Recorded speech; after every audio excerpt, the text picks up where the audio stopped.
اهلا بكم متابعي قناة معلومة على الماشي في فيديو جديد ومعلومة جديدة.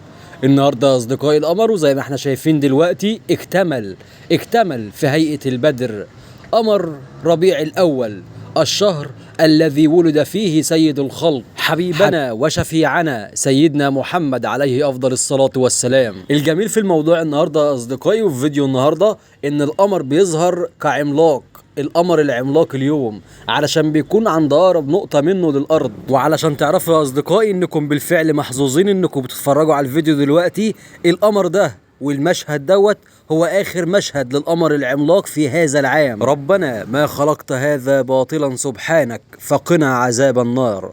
سبحان من رفع السماوات بلا عمد وبسط الأرض بلا مدد. سبحان الله العلي العظيم، سبحان الله الواحد القهار الذي إذا قال للشيء كن فيكون.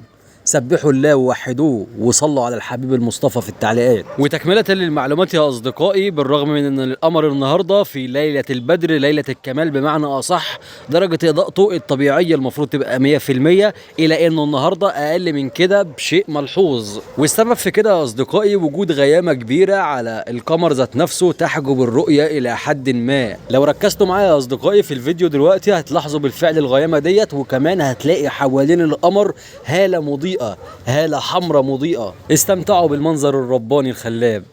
وبكده يا اصدقائي كون وصلت لنهايه الفيديو بتاعي النهارده. لو حابين تعرفوا وتتابعوا معلومات اكتر واكتر، اعملوا لايك للفيديو واشتركوا في القناه وفعلوا معايا زرار الجرس علشان توصل لكم الفيديوهات بالمعلومات اول باول. والسلام عليكم ورحمه الله وبركاته.